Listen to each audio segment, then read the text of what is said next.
Hi, all. Thank you so much for tuning in to Love Dripping from the Walls. I am your host, Elizabeth Cunningham. And before we get into our conversation today, just a few orders of business. So, first of all, if you would like to follow me, you can look up my website, elizabethannCunningham.com. That's Elizabeth with a Z and without an E, Cunningham.com. You can follow me on Instagram at Els Cunningham. That's at ELZ Cunningham. You can also follow this podcast on Instagram. It's at Love Dripping from the Walls. And you can also find me on my business Facebook page, which is Elizabeth Cunningham Love Empire.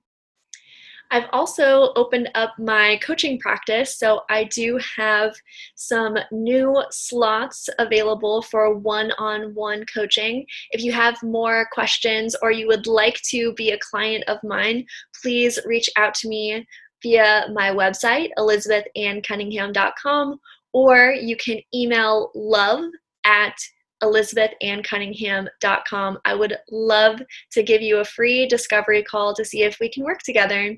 So our conversation today is with Scott MacDonald. Scott MacDonald is the founder of the project, The End of Innocence. His project is centered around consent, specifically around sexual consent, and he broadens it out into other topics of consent as well. He has an event coming up, which we will be talking about during this episode. It's free, it's virtual, it's going to be an amazing event. So definitely scroll down into the show notes and check that out. And we'll also talk about it on the podcast as well. The other thing that I wanted to mention before we go into our conversation today is that we will be talking about sexual abuse, sexual violence, sexual assault. And so if those are topics that are not going to sit well with you right now, if that's something that you have experienced and you're still working through, or it's something that you've experienced recently and it's not something that is for you to talk about right now, just go ahead and click out of this podcast. And if you need anything, also please reach out to me if you have not sought out any other help yet. I'm here for you. I love you, and it's okay. It's not your fault. I love you. So without further ado, we're going to go into our conversation with Scott. I hope you enjoy.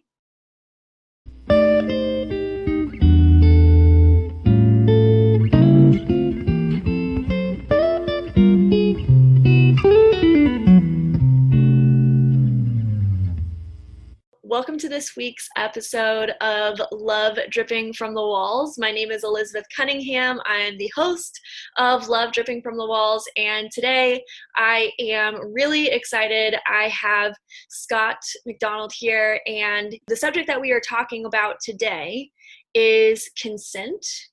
And we're also talking about your project that you've been doing, delve a little bit deeper into that, called The End of Innocence. And you have an event coming up soon, A Culture of Consent, and how do we get there?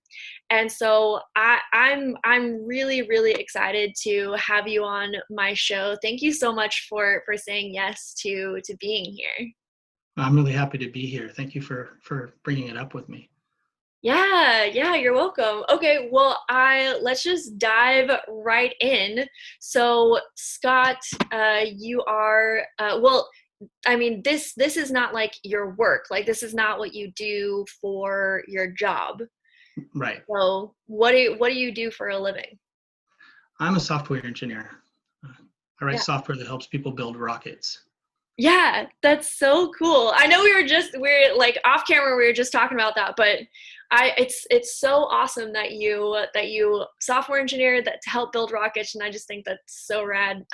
So what had you start this project, The End of Innocence? Talk to us about that. Okay.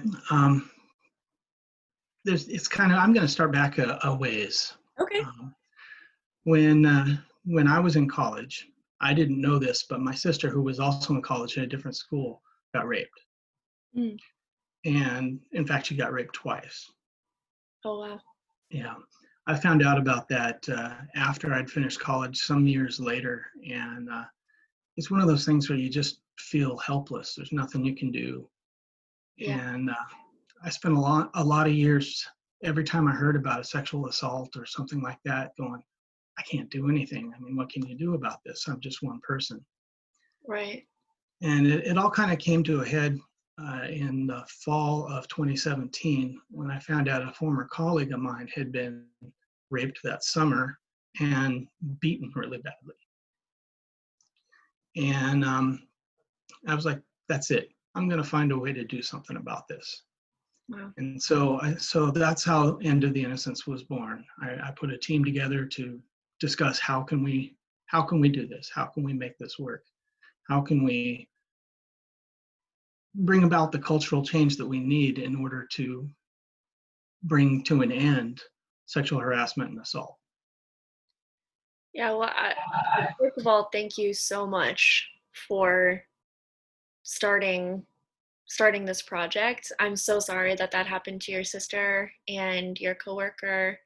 And it's happened to so many of us. I'm someone who's been sexually assaulted as well, and a lot of the times you do feel really alone.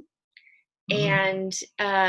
And I also understand, having other people in my life who have gone through these experiences, that it is this helpless feeling of what do we do. And there are men that do experience sexual abuse and sexual assault, but Mm-hmm. more oftentimes it is women. And for me, um, as I have been a advocate against domestic violence and sexual assault for a really long time, it's really amazing to me to see a white male um, be an ally and to step up and be like, yeah, what are we doing about this? Because your voice is so needed. It's so needed to have someone who looks like you, talks like you, is you, to be like, hey, this has to stop, right? So Mm-hmm. first of all, so that's just from me. Thank you so much for doing that. So what are some of the things? So you all got together and started this project, the End of Innocence project, and what happened? So what did you do? What did you discover? Well, we started talking about how you actually go about bringing about change to a culture, and we we started out actually thinking we were going to create some sort of curriculum that we could bring to kids in school, and start teaching kids from a young age about consent and frankly just respecting each other in certain ways. Um, but what we came to a conclusion of is that really the best way to do it is to have it be um, discovery, have people discover for themselves what they can do and everything. So what we've done is we've come up with conversations that we can have. Mm. And we have an outline of the conversation, but we don't have a script. So basically, we want to make sure we hit these points when we're having one of our conversations. But we don't tell people what they need to say or anything like that. We just get people together and we talk about it. Mm. So this that's our basic thing that we do the most. Another aspect of End of the Innocence is our Facebook group, which has become a place where people can have a community and know that they're not alone. Mm. We also blog regularly. We kind of take turns posting blogs on our website, and we've gotten some really good responses to the blogs. We've even had one of our team members had somebody contact her totally out of the blue because she had read her blog post, and uh, she was a teenager, she was a lesbian and was just coming out, Mm. and her family was abusing her physically, and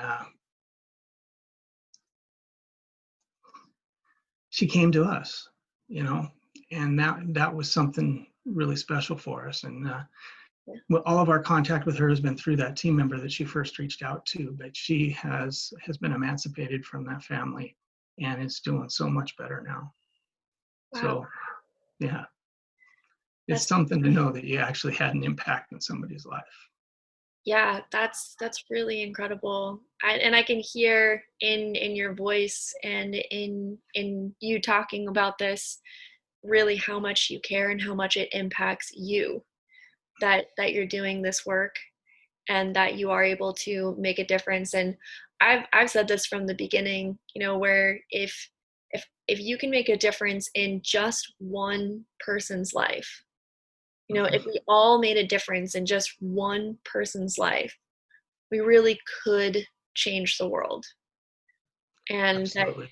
and that you do that not just with this teenager, but also with other people as well. Just it speaks volumes. And so I want to go back to what you said about the conversation that you have, Mm-hmm. and this idea of discovery, like not telling people, this is what consent is, because that's my experience, like especially if you're talking about like going to high schools or something like that.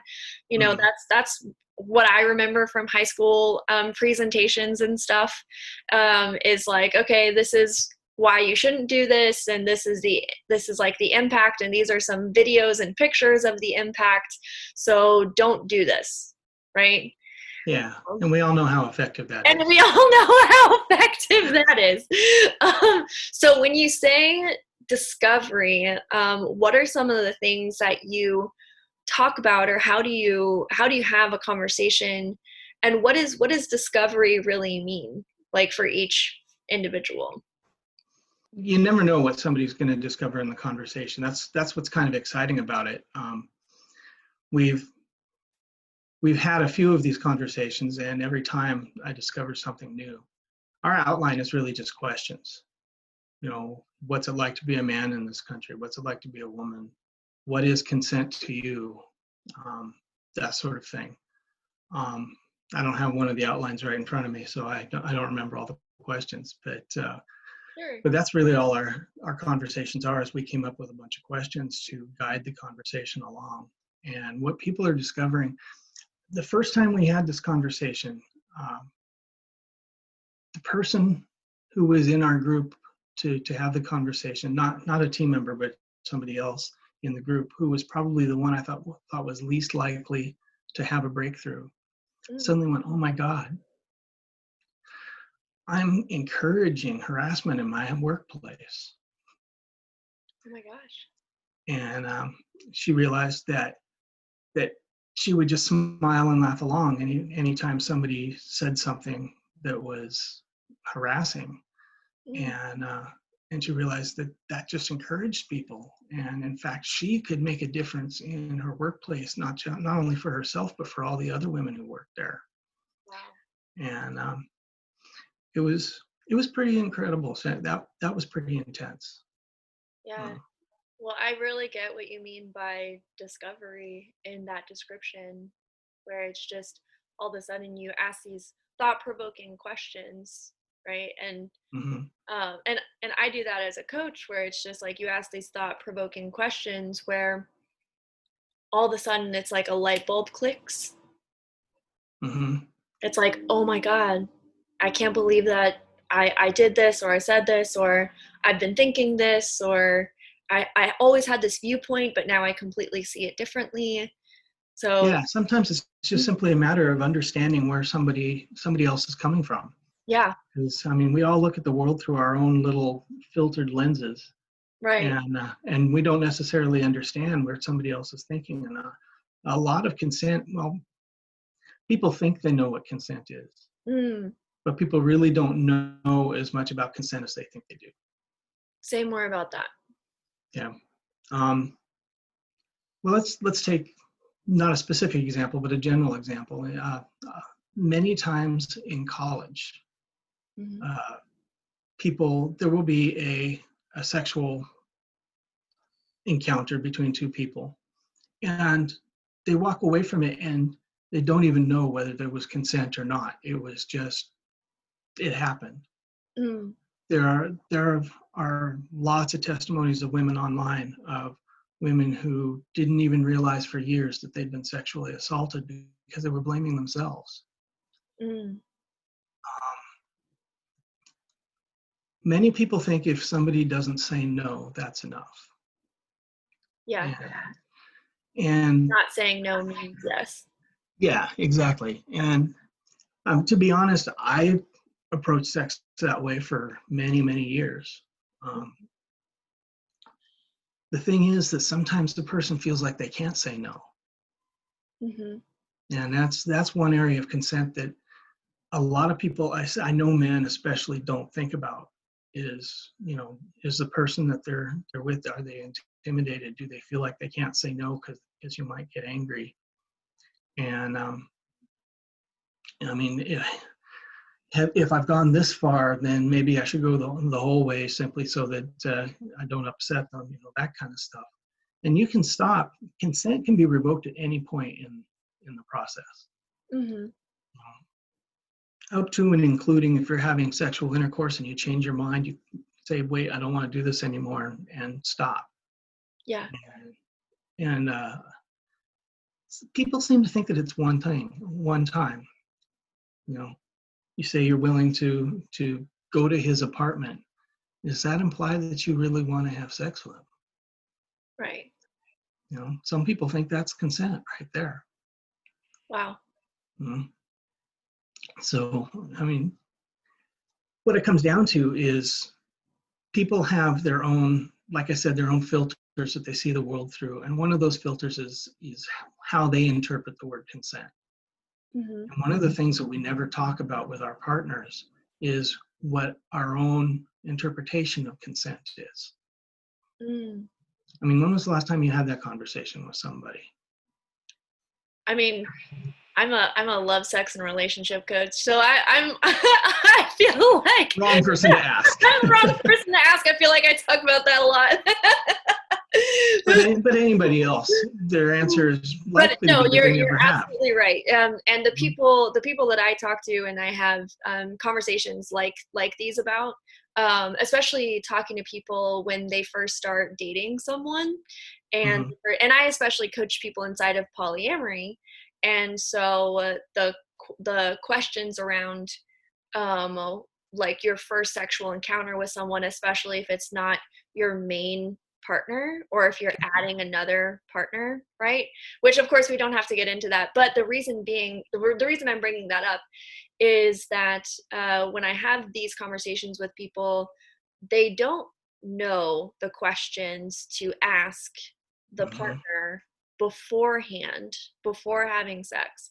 And there is this awkwardness that people are afraid of or timid about, or oh well, if I ask questions like, have you been tested for STDs, or how comfortable are you with even just kissing, like how comfortable are you with kissing, do you kiss on the first date, how comfortable are you going farther than that, what's a safe how will you feel safe with us doing that, right? And I have conversations with people about this, and the response that I get is, you can say that? Can I really just say that?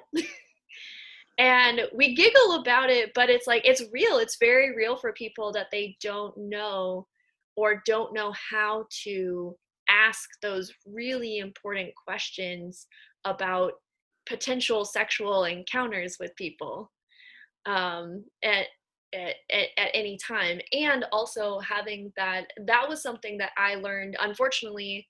Like I said, I was sexually assaulted, so it was something that I learned the hard way, in how to say no and when to say no, and what what those lines were for myself, because I did have a lot of timidity and fear around saying no, especially being a woman, um, growing up in the United States. We really are brought up in a culture of, there's a fear of upsetting men, Mhm. because there's an unpredictability. There's like, maybe he'll be cool with it, but maybe he'll punch you in the face, Right. and it's a gamble. And that's what we're taught. And unfortunately, that is sometimes what happens too. Yep. Yeah. Yeah. As somebody who wouldn't punch you in the face, Thank you. my it wasn't until I really started working in this area and working on this that I became aware of the way that women are raised and just how difficult it is, and how many things you need to do just if you're going to be walking down the street to keep yourself safe, because you don't know any man you meet, you don't know how they're going to react. Hmm. And like you said, men get assaulted too, but it's Sure. usually men assaulting women. And there's it's so unpredictable. I think the unpredictability is really a good point. um, Hmm. and people not knowing what to say frequently. People go through an entire relationship where they have they have many sexual encounters during that relationship, but not once do they talk about Yeah, I actually, when I first started this podcast, and my first couple episodes were specifically about sex, I had some people who reached out to me who had been married for 37 years, or in long-term partnerships and things like that, and they were like, I've never had this conversation. They like, I'm having the comment was, I'm having conversations with my partner that I've always wanted to have that I never thought that I could have. it. Yeah. And so that's why I think that it's so important, though, that the work that you're doing is so important, because that is, a general sense of how people feel about Hmm. conversations around sex. Is I want to have these conversations, but I don't know how. Yeah. Well, we're raised it is a taboo subject, and you don't talk about it, Hmm. and that's too bad. It's natural, and it's something that we should talk about. Yeah. My wife and I actually, when we first met, we went hiking like on our third date or something like that, and spent almost the entire hike talking about sex.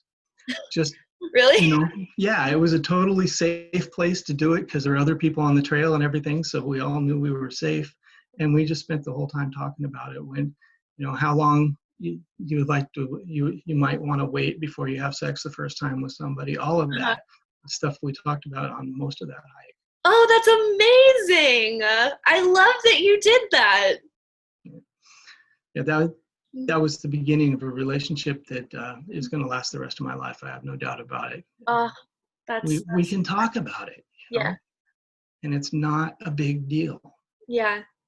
Well, it does. It opens up a space where then you can have those conversations, and it does take those first awkward conversations. I don't know. I don't know if that conversation was awkward with your wife on that hike at all.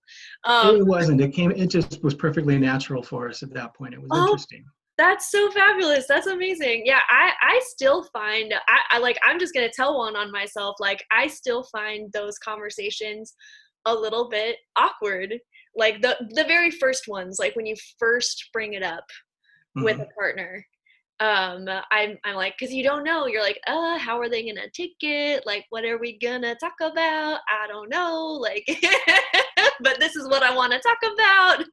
Are they going to judge me and not want to be with me anymore? Totally, Yeah. exactly. So what are some other things that people have discovered out of these talks? Well, one of them is that they can talk about sex. You Rad. know, that's a big thing. Other things that people have discovered out of these conversations. I myself have actually had some realizations while having these conversations. My beginning of learning all the things that women do to protect themselves and everything really came out of one of these conversations with somebody who was talking about having to always have a key between her fingers when going to her car at night, and checking the back seat and all that sort of stuff. You know, as a man, as a fairly big man, I'm 6'2". I Yeah. don't have to worry about these things. Mm. And it never occurred to me until we had one of those conversations. And it's interesting because you can see other people have similar sorts of realizations. Somebody says something like that, and somebody else in them, oh my gosh, I never thought of it that way. Mm. And Yeah. so, yeah, it's these conversations can be really, really amazing. Yeah, no, it sounds really life-changing and life-altering for the people who are able to participate. So what tell me about this upcoming event. So you're doing this thing to spread this message of consent and talking Right. about sex. So what is it? Talk to us. All right. Well, I think you mentioned it earlier, but it's called Culture of Consent. How do we get there? And what we've got is actually we've got a 4-hour block set aside to work to do this, and we've got a combination of some presentations and some interactive conversations that we're going to have with people.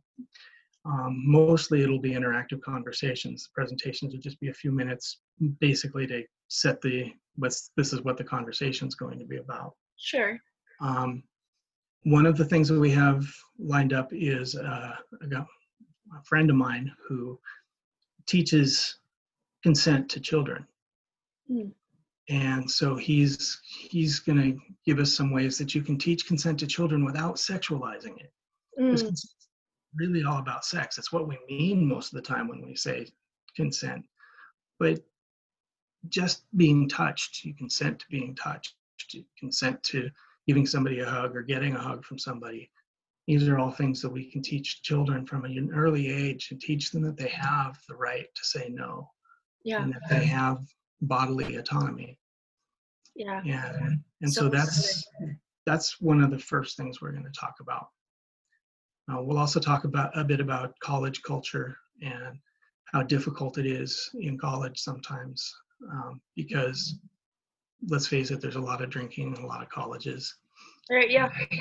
And then you start hitting gray areas. You've got, is this person drunk enough that they can't consent? Or, what happens if both people are too drunk to consent, but they get together anyway? Talking about that sort of stuff. Mm-hmm. And then we have, really excited about this, we've got Alice Vax. She's the author of Sex Crimes Then and Now. And she was the DA for the Queens. She was Queens DA for sex crimes for many years.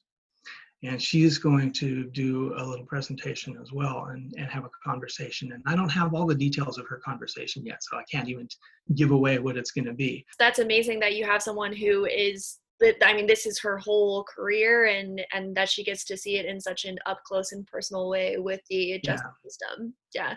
Yeah, what I do know about what she's going to talk about is she will talk about what is the legal definition of consent. And how do we get there? And of course, the legal definition of consent is different from state to state. So that's going to be an interesting conversation. I'm really looking forward to talking to her. Yeah. So what are you hoping to gain out of this summit? What's like one of your goals? There's so many. The main goal, I'd say, is for people to really start to come to an understanding of how complex a subject consent really is, and come out with some tools that might allow them to have conversations about consent and to be able to, in future relationships or maybe in their current relationships, have these conversations and make sure that everything is clear and everybody knows if there's consent or not. And if there's not, so what? You don't do it. Yeah, you brought up a really good point about current relationships as well.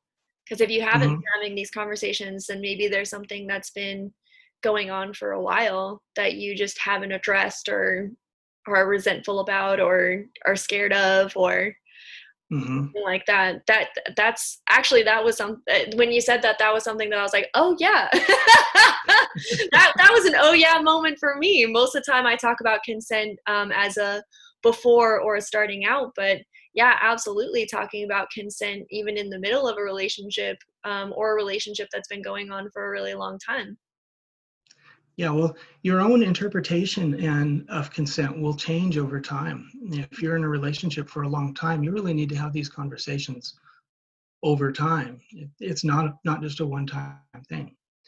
You know, if you find yourself not feeling in the mood as often, there might be a reason for that, and it might be a good time to have a conversation, talk about it, and see what's going on.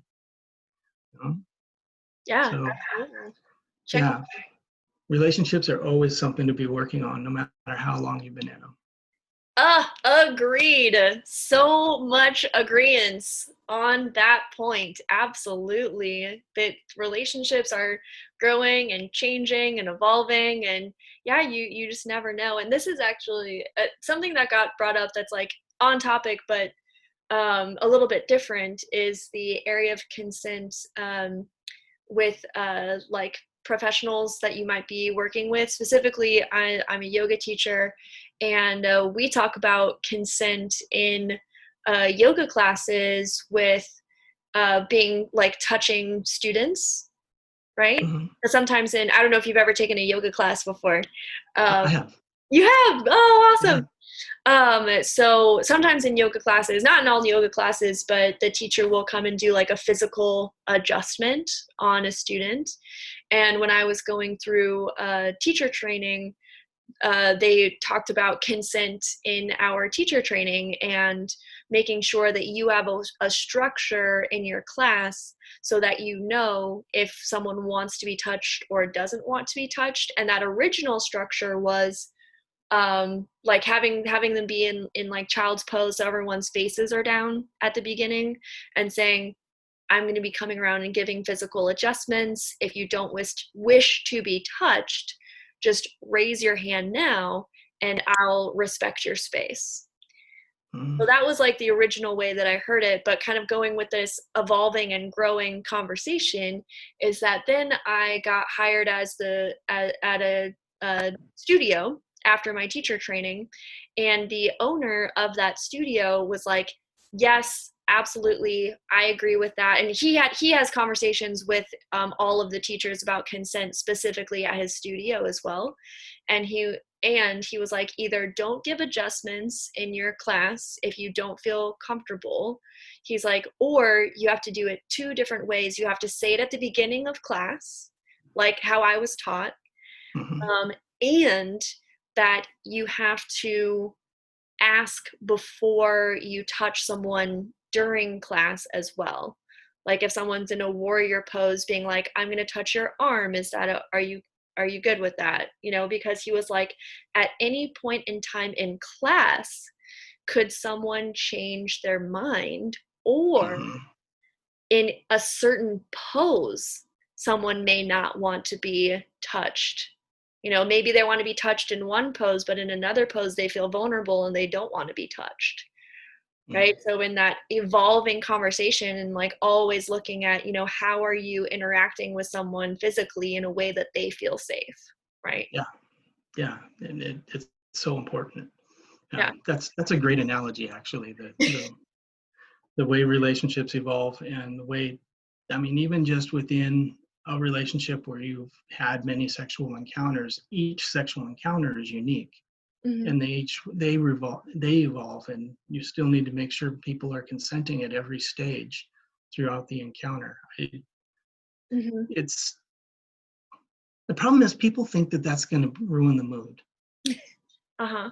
and I guess that's another thing that I want people to get out of the conversation that we have Mm. on the culture of consent, is just to realize that it doesn't ruin the mood. Mm. And as a matter of fact, to me anyway, talking about it and knowing exactly what the expectations are in a given situation is incredibly freeing, because you Mm. don't have to spend all your time going, okay, is this okay? Is this okay? Should I ask? Should I, you know what's okay. I'm going to go back to my wife and I dating again. Yeah. It was actually the same day as the hike. It's an eventful day. It was an eventful day. Yes. After the hike, we stopped and we had a meal, Uh-huh. and we didn't want to go home our separate ways at that point. And my wife asked me, well, not yet girlfriend at the time, she asked me, "Can we go back to your place and not have sex?" What? And I was like, "Absolutely, that's great." And so we knew that there was no pressure. We went back to our place, and we kissed a little bit, but we knew that there wasn't going to be sex, and it was really very freeing. Yeah, that's phenomenal. Well, and that's an amazing example, especially in like that first dating stages where you're like, is this okay? Is this not okay? And there is so much I'm going to use the word turmoil in your head where you're like, am I going to do it right? Is this okay? Like, am I going to mess it all up? But yeah, when you have those clear lines of like, this is what I want, this is what I don't want. It's like, great, we'll do what you want. That's fantastic. And it is, Exactly. it's just like, it's freeing. It's like freeing, and then it can be fun and you can be playful because you don't have to worry. You don't have to worry about the don't want part. Right. That's been taken care of. Yeah, and then once you get to know each other more, maybe you stop having a verbal communication about it because you know each other better, and you can have nonverbal communication. It doesn't have to be verbal as long as both partners understand what is expected and what is consent and what is not. Mm, yeah, So, absolutely. And I also like to advocate for check-ins. mhm. You know, like if you ever have a question, I advocate for weekly check-ins. Just like, hey, how'd we do this week? Was there anything that was weird? Was there anything that was off? Was there anything that we just like totally crushed that we can celebrate? Uh, Yeah, and then having that open space to be like, you know what, you did this thing on Thursday and I just like was not a fan of it, and I've been trying to find a way to talk about it, so let's talk about it. And that's been a huge game changer in my relationships and the people's relationships who have taken that on. But just being able to have that open communication and checking in and making sure that we're all on the same page. yeah, that's awesome. Yeah. I think I'm going to start doing that. Ah, yay! Yes, I love weekly check-ins. They're so great. Well, and then also you can have like a little celebration moment of your relationship too, where it's Hmm. just like, oh man, remember that thing that you did on Wednesday? That was so awesome. Thank you so much for doing that. That was you're the best. Who doesn't like being praised? I don't see anybody raising their hand. Oh, that's so great. Okay, so how can people register for a culture of consent? Okay, how can people register? When is it? How can people register? How much does it cost? It is Saturday, July 18th from 1 to 5 p.m. Pacific time. Registration is free through Eventbrite. One easy way to get to the Eventbrite link actually would be to go through our website, which is www.endofinnocence.org, and go Perfect. there. Perfect. And I'll put all of this in the show notes as well. So I'll put the website and the event link in, Excellent. in the notes so people can register directly from listening to this podcast as well. Great. Yeah. So important thing as far as I'm concerned, it's free. So, come have a great conversation. Yeah, and it's virtual, right? It's virtual, yes. For the In COVID. in the COVID age, it's got to be virtual. Yeah, Yep. totally.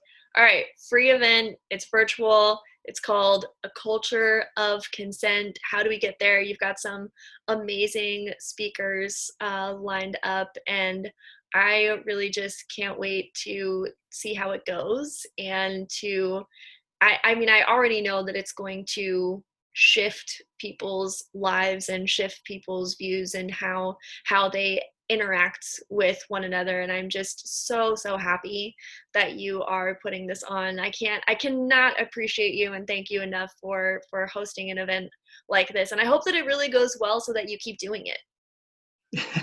Thank you. Yeah, I hope it goes well too. This is our first virtual event, so we'll see. Yeah. So everyone register for Culture of Consent. Learn about culture of consent and like what you're doing in your own life, how we can shift this goal. Even if you're someone who knows a lot about consent, but you also want to have conversations about how do we not be helpless and powerless in the face of sexual assault and sexual abuse. If you want to be a part of that conversation, please register for this free event. And Scott, is there anything else that you want to plug, or any way that people can get a hold of you? Yeah, well, they can reach me by email easily enough. Is that something you'll put in the notes? Or? I can put your email in the notes. Yeah, absolutely. Okay, yeah, go ahead and put my email address in the notes, and people can, if they want to reach out to me, absolutely, I'd be happy to hear from them. Perfect. Awesome. Well, Scott, thank you so much. I so appreciate you coming on the podcast today and talking with me about consent. Again, it's just such an important topic, and I'm so glad that you're doing this and that you've already changed people's lives and that you will continue to do so. Thank you. Thank you for having me. All right. Thank you all so much for tuning in to our conversation with Scott MacDonald about consent, his project, The End of Innocence. You can look that up via his website. It's in the show notes. We also talked about his upcoming event, the culture of consent. How do we get there? It is a free event, like we said in the podcast. So go ahead and scroll down to the show notes, click on that button, and go ahead and register for that event. It is July 18th. I hope to see you there. Thank you so much for listening in today. I hope that you got something out of this conversation. If you did get something out of this conversation, reach out to me. My email is lovedrippingfromthewalls@gmail.com. My Instagram is at ELZ Cunningham. That's at Els Cunningham. And you can also look me up on Facebook. Please go to my business Facebook page, which is Elizabeth Cunningham Love Empire. You can also look us up on the website, which is elizabethannecunningham.com. That's Elizabeth with a Z and without an E, cunningham.com. I love you all so much. Thank you for listening. Keep listening and keep loving.